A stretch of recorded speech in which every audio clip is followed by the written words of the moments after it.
দাজ্জালও আদম আলাইহিস সালামের সন্তান, ইয়াজুজ মাজুজও আদম আলাইহিস সালামের সন্তান। দাজ্জালও বানু আদম, ইয়াজুজ মাজুজও বানু আদম। কেউ যদি মনে করে দাজ্জাল মানে কোনো technology, chat GPT, Gemini, AI, দাজ্জাল মানে আমেরিকা, এগুলো ভুয়া কথা।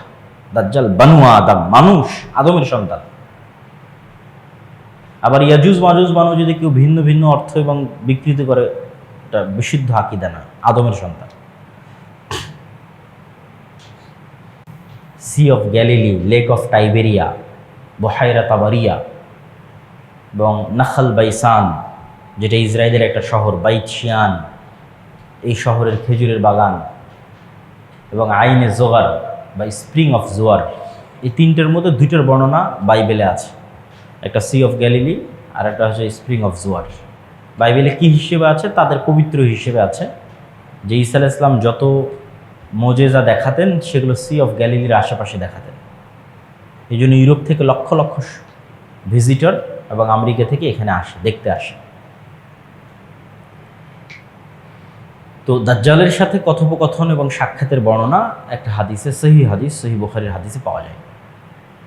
এখন প্রশ্ন হচ্ছে, আছে কোথায়? যদি সাক্ষাৎ সম্ভব হয়, পূর্ব থেকে সৃষ্টি থাকে, পূর্ব থেকে যে সৃষ্টি আছে ইয়াজুজ মাজুজ, তার প্রমাণ তো কোরআনেই আছে। যুলকারনাইনের তিনটা ঐতিহাসিক সফর, যেগুলো সূরা কাহফে বর্ণনা করা আছে। এই জন্য কিয়ামতের দাজ্জালের ফিতনা থেকে বাঁচার ক্ষেত্রে সূরা কাহফের কথা এসেছে। কেননা সূরা কাহফে, কোরআনের সবচেয়ে ব্যতিক্রম ঘটনাগুলো সূরা কাহফে আছে। একটা হচ্ছে যুলকারনাইনের সফর, ব্যতিক্রম সফর, যেখানে একটা সফরে গিয়ে তিনি ইয়াজুজ মাজুজকে পেলেন এবং তাদেরকে আটকে দিলেন, আড় তৈরি করে দিলেন, পৃথিবীর মানুষকে ডিস্টার্ব দিতে পারবে না। আর একটা আসহাবে কাহফের ঘটনা, সময়ের আপেক্ষিকতা, 309 বছর পৃথিবী থেকে বিচ্ছিন্নতা, ঈমান রক্ষার জন্য গুহায় আশ্রয়। আর আরেকটা হচ্ছে খিজির এবং মুসা আলাইহিস সালামের ঘটনা। এটা তো আরও আশ্চর্য, কেন পৃথিবীর ফিজিক্স সেখানে কাজ করেনি। যেখানে খিজির আলাইহিস সালাম একটা শিশুকে হত্যা করে বলতেছেন যে এই শিশু বড় হলে তার বাপ মাকে হত্যা করবে, তো ভবিষ্যৎ দেখে এসে অতীতে বাস্তবায়ন। এটা পৃথিবীর টাইম ফ্রেমে ইম্পসিবল, যে আমি পৃথিবীর টাইম ফ্রেমে সময়ের সফর করব এবং সময়ের সফর করে ভবিষ্যৎ দেখে আসবো, ভবিষ্যৎ দেখে এসে ওটাকে অতীতে সংশোধন করব। এগুলো শুধু সায়েন্স ফিকশনে সম্ভব, এখন পর্যন্ত বাস্তবে সম্ভব নয়। কিন্তু সেটা কোরআনের মধ্যে খিজির আলাইহিস সালাম করতেছেন। বলছেন এই ছেলে বড় হলে তার বাপ মাকে হত্যা করবে, তাই অতীতে তিনি তাকে হত্যা করতেছেন আগেই।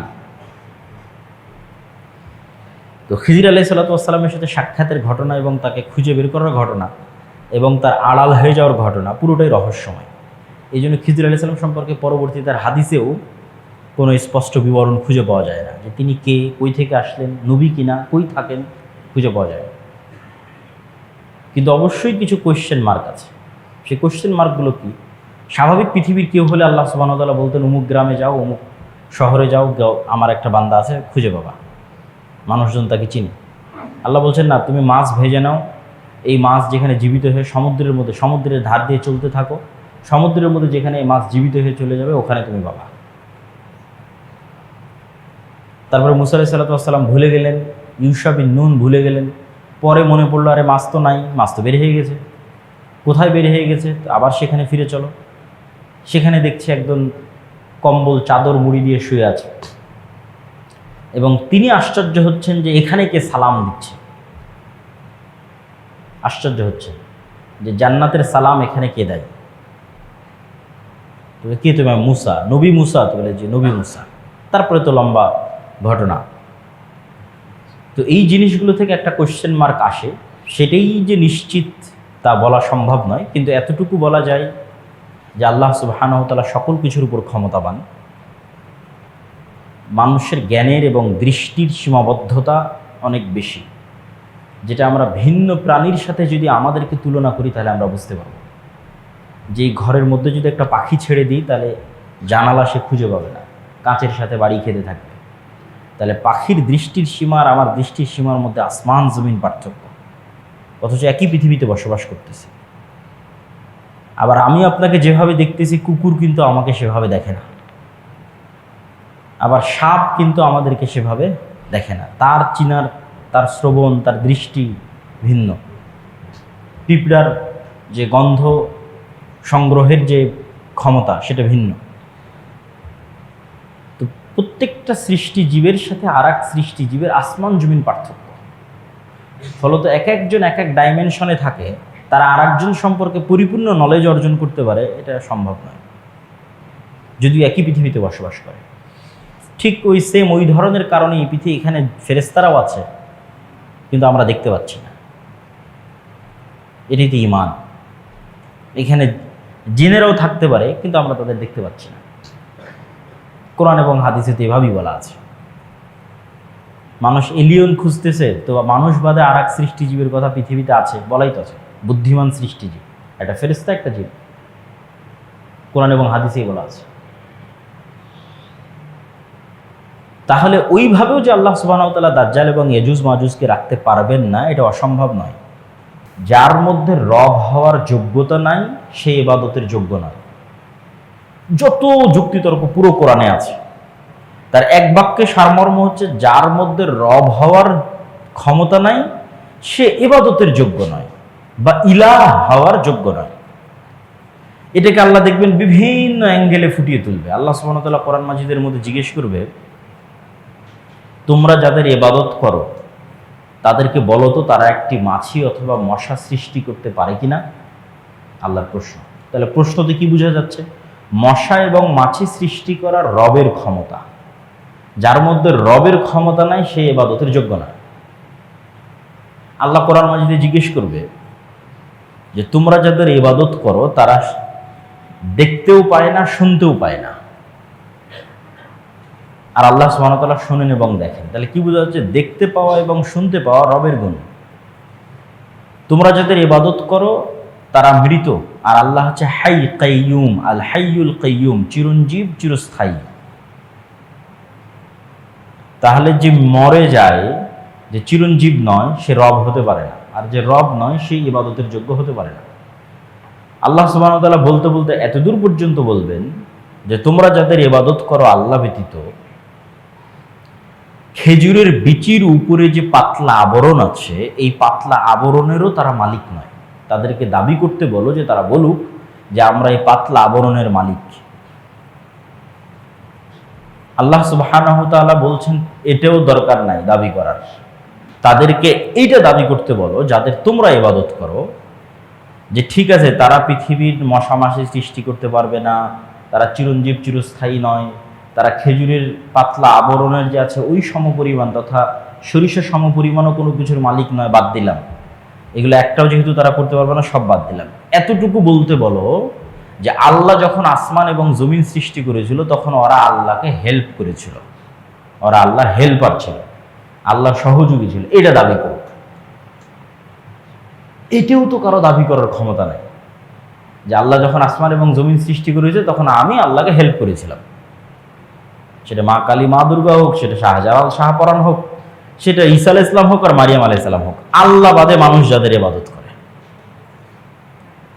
তাহলে দেখেন আল্লাহ বিভিন্ন অ্যাঙ্গেল থেকে ওই সেম জিনিসটাকে টার্গেট করতেছে যে যার রব হওয়ার যোগ্যতা নাই সে ইবাদতের যোগ্য নয়, সে সিজদা পাওয়ার যোগ্য নয়, দোয়া পাওয়ার যোগ্য নয়, তার কাছে তুমি সাহায্য চাইবে এটার যোগ্য নয়।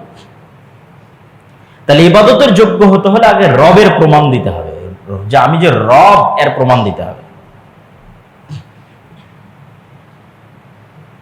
তো এতগুলো যুক্তিতর্ক তুলে ধরে দাজ্জালের ফিতনা ভয়াবহ কেন, এইটা বুঝাতে গিয়ে আমি যেটা বলতে চাচ্ছি সেটা হচ্ছে, দেখেন এত যুক্তি দিয়েও পৃথিবীর সকল বাতিল ইলাহকে তারা যে রব হওয়ার যোগ্য নয়, এটা প্রমাণ করার পরেও কয়জন মানুষ হেদায়েত হয়েছে? কয়জন মানুষ পূর্ণাঙ্গ তাওহীদে বিশ্বাস করে? সেটা আহলে কিতাব ইহুদি খ্রিস্টান হোক, সেটা যারা আহলে কিতাব নয় মুশরিক তারা হোক, আর নামধারী মুসলমান হোক, যে কবরে যায়, মাজারে যায়, তাবিজ কবজ কবিরাজের আশ্রয় নেয়, জিনের আশ্রয় নেয়, কতজন? তাহলে এতগুলো বাতিলীলা কেউ রব হওয়ার প্রমাণ দিতে পারতেছে না, তারপরেও মানুষ তাদের ইবাদত করতেছে। তাহলে এবার চিন্তা করেন, যেই দিন দাজ্জাল রব হওয়ার প্রমাণ দিয়ে দিবে সেই দিন মানুষের কি হবে? রব হওয়ার প্রমাণ ছাড়াই মানুষ বাতিল ইলাহের ইবাদত করতেছে। আর আল্লাহ পবিত্র কোরআনে চ্যালেঞ্জ করতে থাকলেন যে এদের প্রমাণ দিতে বলো এরা রব কিনা। রব যদি না হয় ইবাদত করিও না, ইবাদতের যোগ্য নয়। তাহলে এবার দাজ্জাল তো রব হওয়ার প্রমাণ দিয়ে দিবে।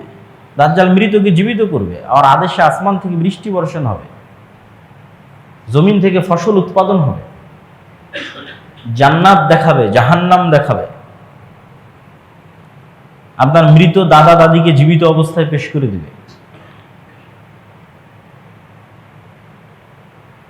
তাহলে তখন মানুষের কি হবে? তখন কয়জন ঈমান নিয়ে বাঁচতে পারবে? এই জন্য দাজ্জালের ফিতনা পৃথিবীর সবচেয়ে বড় ভয়াবহ ফিতনা, যেই ফিতনায় পতিত হবে উম্মতে মুহাম্মাদী।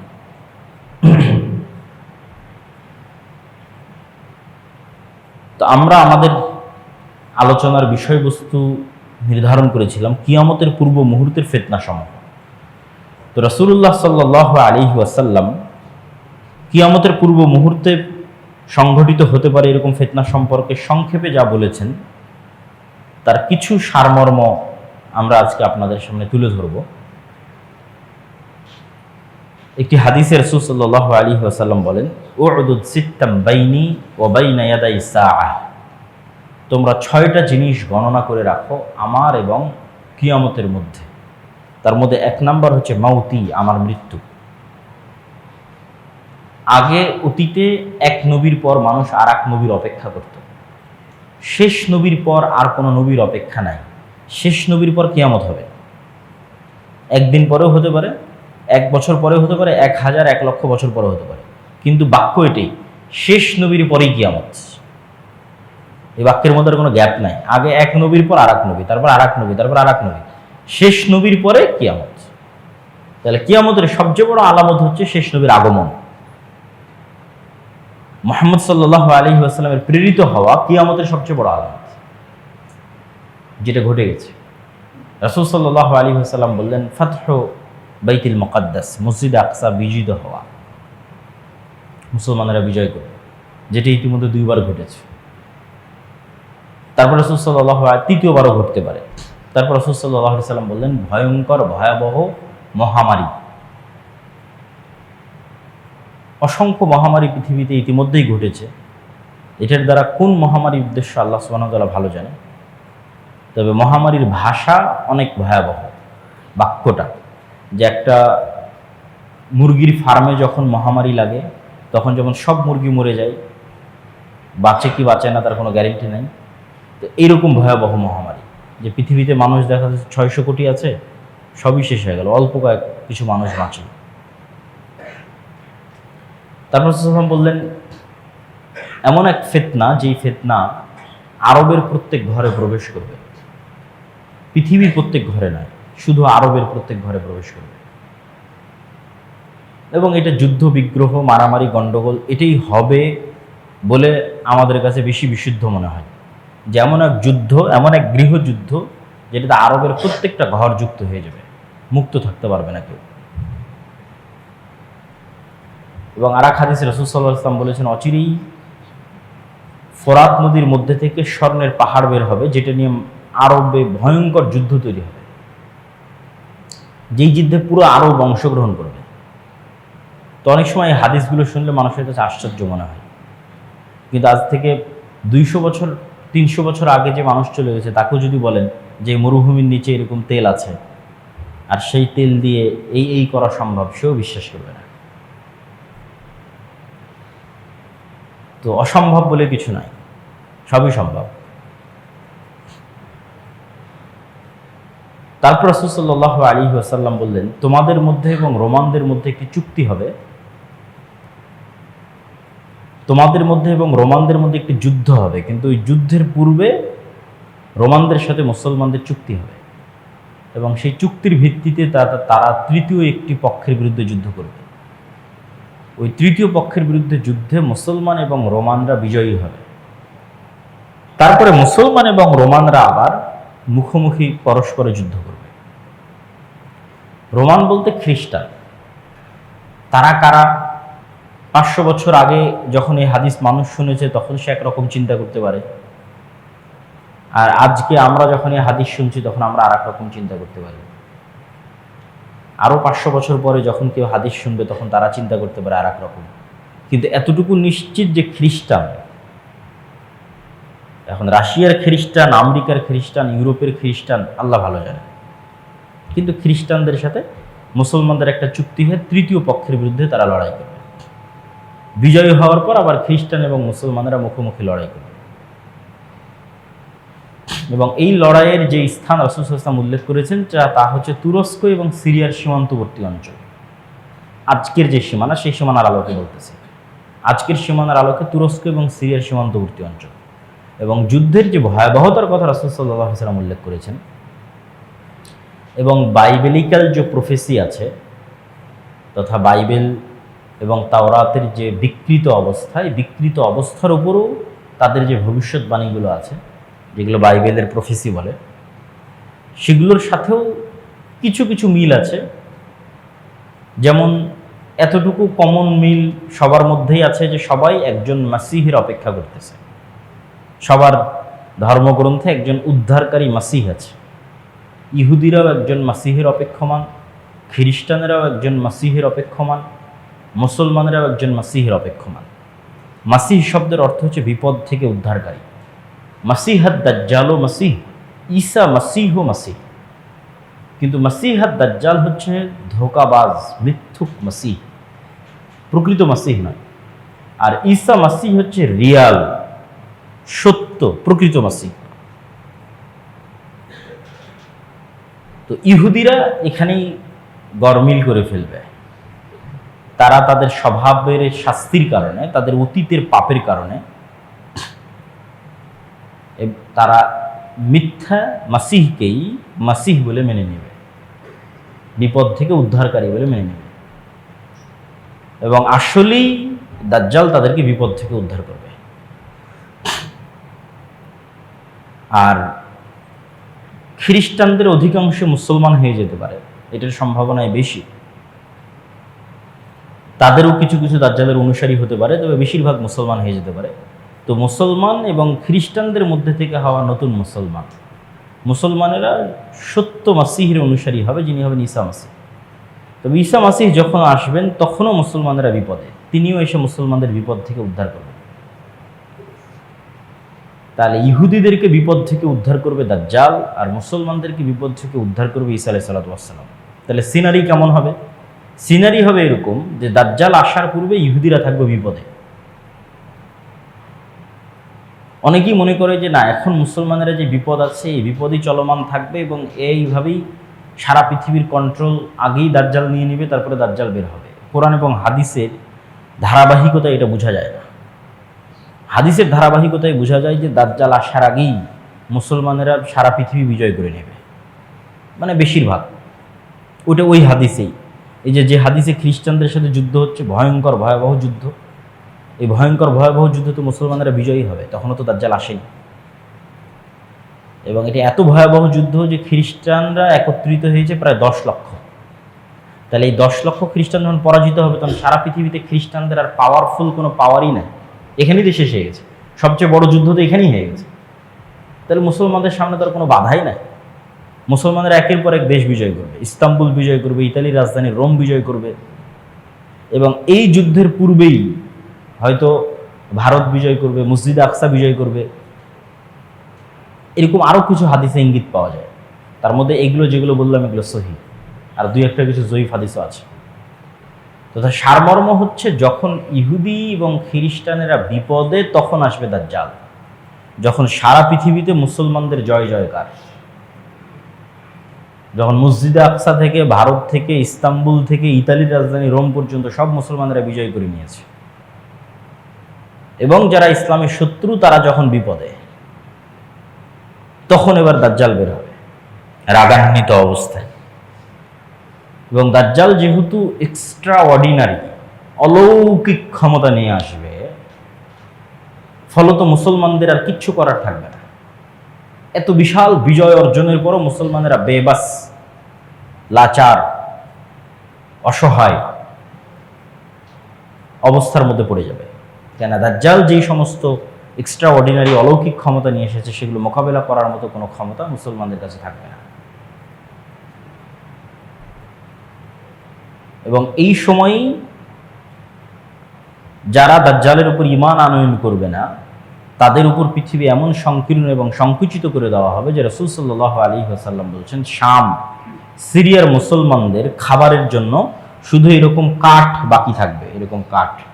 কেননা ফসল যেহেতু উৎপাদন হচ্ছে না, বৃষ্টি যেহেতু বর্ষণ হচ্ছে না, সেহেতু গাছের পাতা খাওয়ারও তো সুযোগ নেই।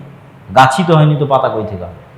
তাহলে বাড়িতে আগে থেকে রাখা যে ফার্নিচারগুলো আছে, কাঠ, এগুলোর মধ্যে থেকে চিবিয়ে রস বের করার চেষ্টা করবে। এই কাঠ ফেড়ে এর মধ্যে থেকে চিবিয়ে রস বের করার চেষ্টা করবে এবং উঠে খেয়ে বাঁচার চেষ্টা করবে। আর যারা দাজ্জালের উপর ঈমান আনয়ন করবে, মৌমাছি যেভাবে মৌমাছির চাকের সাথে লেগে থাকে, পৃথিবীর সকল ধন সম্পদ তাদের পিছে সেভাবে ছুটবে। তাহলে যাদের ন্যূনতম 1 টাকাও অবৈধ টাকার প্রতি লোভ আছে, ও দাজ্জালের ফিতনা থেকে বাঁচতে পারবে না। 1 টাকাও যার অবৈধ টাকার প্রতি লোভ আছে, যে না আমার একটু দরকার, নিয়ে নিই, সে দাজ্জালের ফিতনা থেকে বাঁচতে পারবে না। কে বাঁচতে পারবে? যে মৃত্যুকে গ্রহণ করতে প্রস্তুত, কিন্তু ঈমান বিসর্জন দিতে প্রস্তুত নয়। কেন? সারা পৃথিবী সকল ধন সম্পদ তখন দাজ্জালের উপরে যারা ঈমান আনয়ন করবে, আর যারা করবে না তাদের কাছে কিচ্ছু নেই, খাওয়ারও নেই। ঈমানের সবচেয়ে বড় পরীক্ষা। এবং রাসূল সাল্লাল্লাহু আলাইহি ওয়াসাল্লাম বললেন যে 40 দিনের প্রথম দিন হবে 1 বছর, দ্বিতীয় দিন হবে 1 মাস, তৃতীয় দিন হবে 1 সপ্তাহ, এবং তার গতি হবে আকাশে ঝড়ের সময় মেঘমালা যে গতিতে চলে সেই গতি। তো এবার যেহেতু মুসলমানেরা বিপদে পড়ে গেছে দাজ্জালের কারণে, দাজ্জালের এক্সট্রা অর্ডিনারি অলৌকিক ক্ষমতার কারণে, এবার দাজ্জালের চেয়েও সত্যিকার যিনি মাসিহ আসবেন, উনি আরও আপার লেভেলের এক্সট্রা অর্ডিনারি অলৌকিক ক্ষমতার মালিক হবেন, যিনি মুসলমানদেরকে উদ্ধার করার জন্য আসবেন। তিনি হচ্ছে ঈসা আলাইহিস সালাম। ইনি হলেন সত্যিকার মাসিহ, ঈসা মাসিহ, প্রকৃত মাসিহ। এনার অলৌকিক ক্ষমতা কেমন হবে? এনার নিঃশ্বাস যতদূর পর্যন্ত যাবে, ওই এরিয়ার মধ্যে যদি কোনো কাফের থাকে, সে নিঃশ্বাসে মারা যাবে, অস্ত্র প্রয়োগে নয়, নিঃশ্বাসে মারা যাবে। এবং দাজ্জাল যদি তাকে দেখে, তাহলে দৃষ্টিতে মৃত্যুবরণ করবে, অস্ত্র প্রয়োগের পূর্বেই। কিন্তু তারপরেও ঈসা আলাইহিস সালাম তাকে অস্ত্র দিয়েই হত্যা করবেন। তাহলে এই হলো সারমর্ম সিনারি, যে মুসলমানেরা বিজয় করবে, ইহুদি খ্রিস্টানরা বিপদে থাকবে, দাজ্জাল আসবে তাদেরকে উদ্ধার করবে, উদ্ধার করে এবার দাজ্জালের হাতে সারা পৃথিবীর কন্ট্রোল। এবার মুসলমানেরা বিপদে, এবার ঈসা আলাইহিস সালাম আসবে, তিনি মুসলমানদের উদ্ধার করবেন, দাজ্জালকে হত্যা করবেন। এবং দাজ্জালের সাথে থাকা ইহুদিরা যখন বিভিন্ন গাছ এবং পাথরের আড়ালে আশ্রয় নিবে, তখন গাছ এবং পাথরও কথা বলবে যে এখানে ইহুদি লুকিয়ে আছে, আসো একে হত্যা করো। এভাবেই রাসূল সাল্লাল্লাহু আলাইহি ওয়াসাল্লাম হাদিসে বলেছেন। এবং এটা দাজ্জালের পরাজয়ের পরে তাদেরকে হত্যা করা হবে। এবং এই ফিতনার পরে, এটা পৃথিবীর সবচেয়ে বড় ফিতনা, দাজ্জালের ফিতনা, কিন্তু এই ফিতনার পরে আল্লাহ সুবহানাহু ওয়া তাআলা ঈসা আলাইহিস সালামকে বলবেন যে এখন যে ফিতনা আসবে, ওটার সাথে তুমিও মোকাবেলা করতে পারবে না। দাজ্জালের ফিতনার সাথে তো মুমিন মুসলমানেরা মোকাবেলা করতে পারেনি, ঈসা আলাইহিস সালাম এসে মোকাবেলা করলেন। তো ঈসা আলাইহিস সালামকে আল্লাহ বলবেন, এখন যে ফিতনা আসবে, এটার সাথে তুমিও মোকাবেলা করতে পারবে না, সেটা হচ্ছে ইয়াজুজ মাজুজ। অতএব তুমি মুমিন মুসলমানদের নিয়ে তুর পাহাড়ে আশ্রয় নাও। এবং ইয়াজুজ মাজুজের বের হওয়ার কথা এরপরেই বিভিন্ন হাদিসে, সহিহ বুখারী এবং মুসলিমের হাদিসে বর্ণনা করা আছে। ইয়াজুজ মাজুজের সংখ্যাধিক্য সম্পর্কে রাসূল সাল্লাল্লাহু আলাইহি সাল্লাম বলেন, এটা সহিহ হাদিস, যে একদা রাসূল সাল্লাল্লাহু বললেন যে আদম সন্তানের প্রত্যেক 1000 জনে 999 জন জাহান্নামে যাবে আর একজন জান্নাতে যাবে। তখন সাহাবীরা সবাই হতাশ, যে 1000-এ যদি 999 জাহান্নামে যায়, একজন জান্নাতে যায়, তাহলে আমাদের খুব চান্স কম যে আমিও সেই জান্নাতি ব্যক্তি।